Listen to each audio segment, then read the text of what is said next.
Hey girl, hey, and welcome to the Self-Love Fix podcast, where we get relatable, we share tea, and we support each other on this journey of self-love, self-worth, personal development, self-esteem, and self-care. Because why wait until it's too late to start becoming the best version of ourselves? Let's start today. And I'm your host, Beatrice. So let's get into it. Hey y'all. And welcome to episode 3. Episode 3 is called Know Yourself, Know Your Worth. I tried to sing the Drake song right now and I just realized that was off key and also not the right tune. But the inspiration for this comes from the phrase off of, was it Energy? The song Energy? Where he says, know yourself, know your worth. Wait, no, that was definitely 0 to 100. Definitely 0 to 100. Anyways, I want to jump into the episode, but before I get into that, I just want to say I hope everyone is having a great week, or is going to have a good week. I hope that you are all at peace in your minds. I hope that you are all loving yourself fully and unconditionally. And if you're not, well, I hope that this podcast can help you a little bit. Or I hope that we can get to a place where you are loving yourself fully and unconditionally. So, like I said, episode 3 is all about where does your worth come from? And I think that we might all have different answers for that. We likely actually all have different answers for that. Some people might say their worth comes from God. Some people might say their worth comes from being a child of God. I hear that one a lot, especially with people who identify with the Christian religion. That's a super common one. Some people might say it comes from just existing. There's a lot of different answers, case in point. But I think that when we're consciously asked that, like when somebody else is just asking that to us and bringing that to our awareness, those are the kinds of things we say. But actually, I think a lot of us are unaware of what's going on in the subconscious.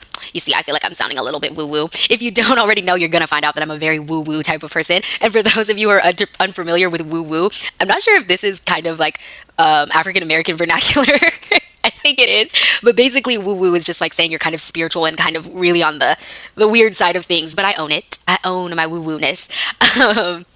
So back to what I was saying earlier, when it comes to the subconscious, like if somebody doesn't bring it to our awareness, like, hey, where does your worth come from? Or where do you think your worth comes from? And we're just subconsciously kind of thinking where our worth comes from. It shows in the way we interact with people. It shows in the way we talk to ourselves, the way we treat ourselves, and further, the way we treat other people, and so on and so forth. That really tells us where we think our worth comes from, not what we say, but what we do and what we think, or how we respond to what we think, rather.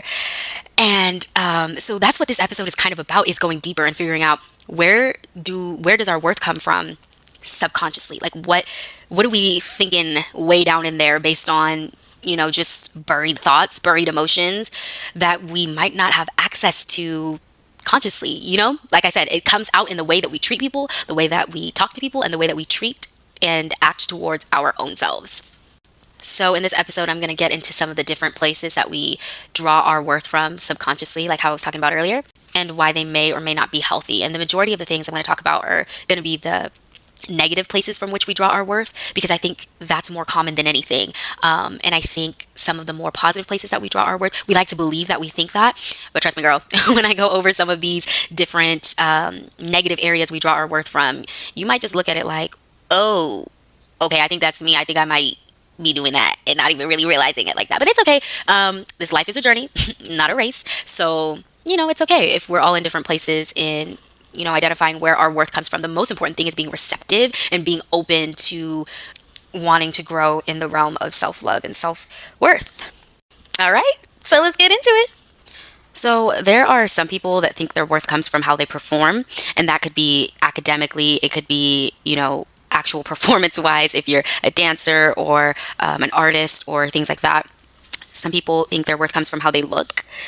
And some people think their worth comes from what they can do for other people and the accolades they get from that. And like I said, most people would tell you that they don't draw their worth from these things. But remember what I was saying about how you can really tell where your worth comes from, or where you think your worth comes from, based upon how you treat yourself, how you treat others, and how you act towards yourself and others. Well, think about it like this. If you think your worth comes from how you perform academically or in the arts themselves, like, for example, if you are in college and let's say you happen to get, A's, A minuses, and let's say you failed one time or a test or even a class, would your worth change because of that? Would the way that you view yourself change because of that?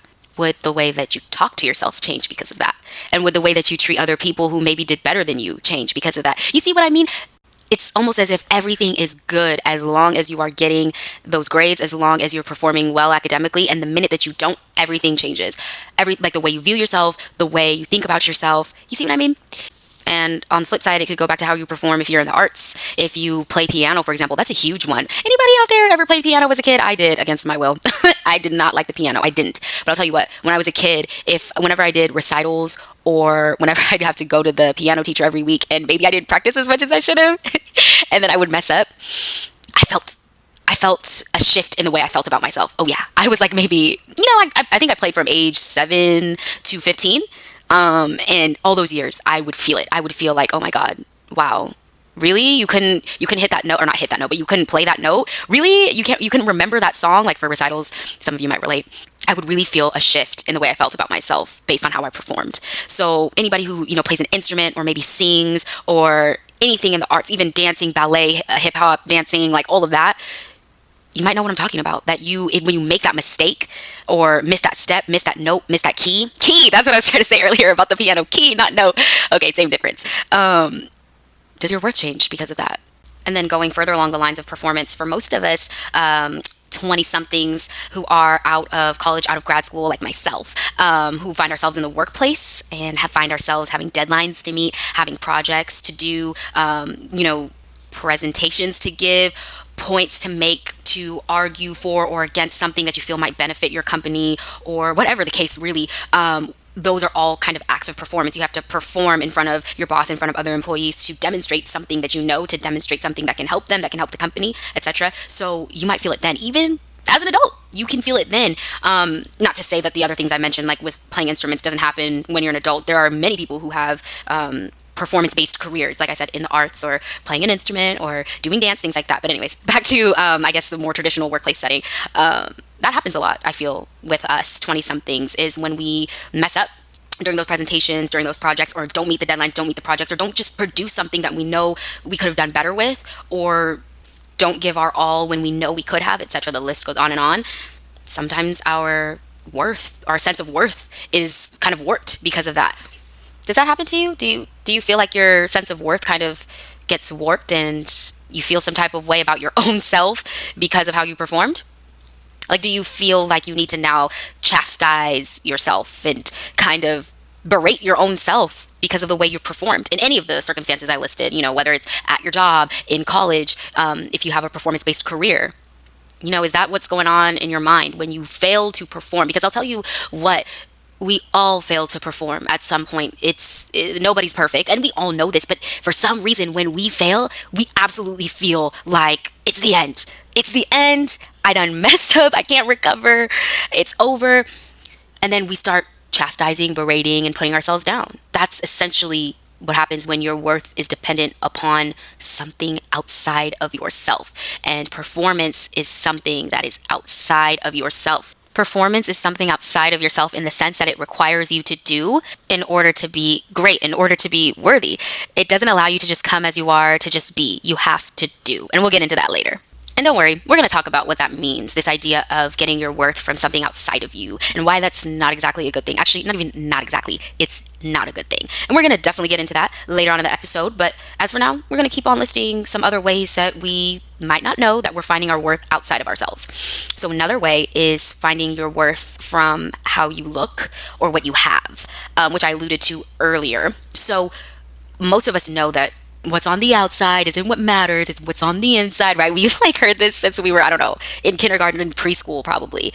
But again, we're going deeper into the subconscious, where we might not be consciously aware of the fact that we think our worth comes from how we look or what we have, but our actions might demonstrate it. So I'll give you an example from my past, so it could put things into perspective. So I grew up being pretty skinny, and some of you who might have known me in college or high school are probably like, what? Because I filled out and I done glue up. I'm just kidding. There's lots of love for skinny girls too. Y'all look good too. But no, I did fill out and get a little bit more, I don't want to say curvy. I'm going to call myself curvy, but I think I just filled out a little bit more in the later part of high school and in college. But all throughout my life until the junior year and senior year of high school, I was really lanky. And that had been my whole identity, being skinny, just being skinny. And that's all I knew. And I never put on weight because I could eat whatever I want. I'm not trying to rub it in. I'm literally just saying that's how I thought about myself. I was like, oh, I could always eat what I want. Okay, well, that's not how it works when your hormones kick in and you get older. That's definitely not how it works. So in college, like my second year, actually, I think it was my first year, I put on like 12 pounds.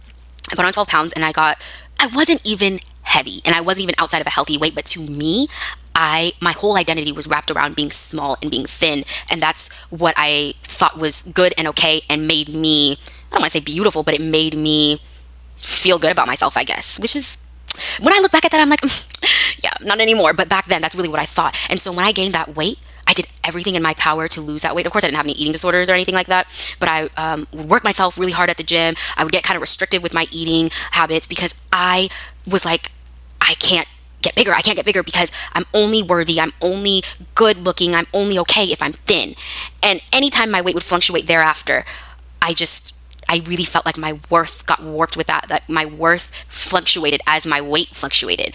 And so that's my example of what I mean. You see how it gets a little bit more clear how we might not even be aware that we're putting our worth in our looks or what we have. But oftentimes, subconsciously, we're doing just that. And maybe your story isn't that you put your identity in your skinny frame. Maybe you had a thicker frame and you lost a lot of weight and you had your identity in that. Or maybe your identity was or is in your clear skin. And maybe you had some flare-ups or as you grew older, your skin just isn't as clear anymore. And so you kind of feel like your worth diminishes. Or maybe you draw your sense of self-worth from how other people view you. And we're talking again about on the exterior, on the outside. So maybe other people really prize you for your hair, or they really prize you for something as simple as your lip shape, or the fact that your skin doesn't age, anything along those lines. And maybe if those things were taken away from you, or you no longer look the way you did, or the way that you do when they're complimenting you, maybe that's when your sense of self-worth diminishes, and it kind of goes on and on and on. But does it? Does it diminish? Does your sense of self-worth diminish? And then further, my other point was the idea of drawing your sense of self-worth from what you have. And so maybe you came from a rich family and you've always had expensive or luxurious things. And maybe now that you're out of college, you're out of grad school or wherever, and you're working, and maybe now you don't have those things. And so your sense of self-worth might diminish because you can't do the things you used to do, can't buy the things that you used to buy because now you don't have your parents or, whoever was giving you those nice things. That might be one way. That's probably not everybody's story, but that's one way. And then another way is if you identify your self-worth with your partner, as in you having a partner is what makes you feel worthy. And one of the biggest ways you can tell is if you have this issue is if you and your partner break up, or things just don't work out and they don't advance to whatever stage you want the relationship to go to, etc., you feel like your sense of worth is diminishing. Or maybe you hop from one guy to the next guy to the next guy to the next guy because you cannot just be with yourself and draw your sense of worth and your sense of, love from yourself. I was guilty of this. I used to do this. I used to literally jump from guy to guy to guy without a break in between because I hated the idea of just being by myself, because I knew that if I was just by myself, that I would have to be responsible for providing myself with love, with affection, with a sense of worth. And I knew I couldn't provide myself with it. So I figured it'd be easier to look for it on the outside. See what I'm saying? When I was talking about there's this pattern of how most of us draw our sense of worth from external sources. And a partner is one of them. It's just one of the many I was just previously talking about. So the last way where I feel a lot of us draw our sense of self-worth from is from our accomplishments. And these accomplishments could be from the past or the present, doesn't matter.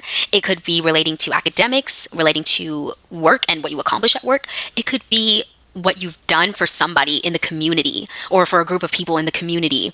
It could be a number of things, case in point. But here's the thing, whatever it is something outside of you that you feel determines your value. Now, there is nothing wrong with being proud of yourself for graduating college, graduating grad school, professional school, getting a raise, taking your company in a different direction, starting a business. Oh my God, the list really does go on and on and on. Like, it just goes on and on. There's nothing wrong with feeling proud of yourself for that. But what I want to ask you is, if you take that away, you take all of it away, everything that you can do, everything that you can produce, if I take that away, or if somebody takes that away, will you still feel worthy? Will you still feel that you have value? Because I will tell you something, if you draw your value from what you can do or what you can produce, you are going to be very unhappy. You're going to be, your entire sense of being, your entire state of being is going to be dependent on and contingent upon what is on the outside. And that is not good, because what's on the outside is volatile. It can change. It's never promised to you. So just think about it. Is that where you draw your worth from? And going deeper on this subject of drawing your worth from your accomplishments, do you not only draw your worth from your accomplishments, but also draw your worth from what people say about your accomplishments? Uh-oh. Hello. I don't know if y'all got that. Do you also draw your worth from what people say about your accomplishments? As in, if people don't feel the same fervor about your accomplishments, or they don't feel the same appreciation or excitement or joy that you feel from, that you get from your accomplishments, do you now even feel worse about yourself because, well, nobody else is recognizing these great things that I've accomplished? See how that could be even more volatile? Because now you're dealing with other people's opinions of what you've done and what you've accomplished. That's another level. But it happens. It really does happen. And to kind of illustrate this, I just wanted to give an example from my life. There was this guy I had went on a date with a while back who, it was the first date, by the way. The entire time during the date, all he would talk about was his accomplishments. It was almost like he was selling me himself. And I would, say like, oh, that's really great, or I'm glad that worked out for you. But I could see the disappointment in his eyes and the almost kind of frustration, because I did not have the same fervor as he did. I did not have the same excitement as he did. And to be really honest with you, I think he was just kind of insecure. He was kind of insecure, and he needed that validation from someone else that what he accomplished made him worthy. And me not feeling that same way about his accomplishments as he did made him feel like his worth was diminishing. And I can't say that for sure, but I'm assuming it did, based on his expressions and his facial expressions and just the way he was acting for the rest of the date. And by the way, I also did not continue a second date with him, because I just don't rock with guys who only talk about their accomplishments. But that's tea for another day. I just wanted to kind of give an example of how, see how volatile that is? If you're dependent on what other people think about your accomplishments, and if you're only drawing value from what you can do and what you can produce, what if you lose your ability to produce and to do, and all you can do is just lie down and do nothing? What if you can just, that's all you can do? Aren't you still worthy? I say you're still worthy. I say that what you do, what you produce, how you perform, what you look like, what you have, all of that doesn't make you worthy. It doesn't make you worthy, because it all comes from the outside, or it all comes from something that you must do in order to achieve. And if you have to achieve it, that means you have to work for it. And if you have to work for it, that means it doesn't come from within. And the reason why I believe that your worth comes from within is because it's the only thing that remains constant. It's the only thing that you can control. It's the only thing that you can create, is what you feel inside about yourself. You can't control how other people feel about you, how your boss feels about you, what other people think about what you look like, what other people think about how you perform, what other people think about your accomplishments. You can't control that. You can't control if you lose the ability to accomplish things, or to perform, or to look the way you want to look. You can't control that. But you can control how you feel about yourself and where you draw your worth from, which is within. And if you see yourself as anything but worthy, you're not seeing yourself through your eyes. You're seeing yourself through the eyes of someone else, through society, through toxic people you've had in your life, through the eyes of people who criticize you unfairly. Because at your core, I promise you, at your core, if you can get in touch with the core of who you are, as in, well, not to get into religion or anything like that, but I do believe we're body and spirit. And if you could get in contact, or get connected to that spirit, I said get in contact, like it's some kind of seance. I meant get connected to your spirit. You would not be able to see yourself as anything less than worthy. I promise you, it's impossible to get connected to your spirit self and still view yourself as unworthy. And your worth should remain constant. It should remain intact and preserved, despite what people say or think about you. And you might say, why? Like, how? Like, but it's not that easy. I get you. It's not that easy. It's something you got to work towards. It's something that takes constant effort. But the reason why is because self-worth is something found on the inside, just like I mentioned earlier. So anything outside of it, people, society, bad relationships, less than favorable friends, harsh criticism, anything like that, it can't affect it, because those are all things that lie outside of the self. Having self-worth means getting connected to the self, the inner self, the spirit self. I promise you, it sounds woo-woo. I know it sounds woo-woo. It shouldn't interfere with any of your religious beliefs, trust me. But I promise, getting connected to that spirit self is a fast-track way to get you towards understanding and accepting and being immersed in your sense of self-worth. But here's the hard pill to swallow. Your worth comes from the simple fact that you are a being, the fact that you exist. And I alluded to this earlier. I said earlier in the podcast that some people believe that their self-worth comes from just being, just existing. And that's what I would say. I never want to say that my way is the only way, because I think there are many different ways to come to a conclusion of something. But this is what I've learned in my journey, that even when this physical body fades, you still exist. That someone greater than you, greater than me, someone full of love brought forth your existence. Like, you're a whole being, a whole person, a whole being with thoughts, feelings, emotions, with dreams, hopes, ambitions. You're a being. That fact alone, the fact that you exist, is the only criteria you need to understand your worth. The only criteria you need. So get connected to that. Get connected to the fact that within you is a spirit, and that you're more than your physical body, and you're more than what your physical body can perform and what your physical body can look like or do or be decorated with, and what it can do for others. Because underneath that physical body really is a spirit. It's a being that is worthy by virtue of existing, not by virtue of anything outside of it. Your worth cannot be earned. It can't be scaled up or down. It can't be evaluated. You were worthy the moment you came into existence. Like, no one in this world brought forth your existence. Your mother may have been a medium through which you came into this world, but she did not create you. Your father did not create you. So if no one in this physical world brought forth your existence, how can they serve as a determining factor for your worth? They can't.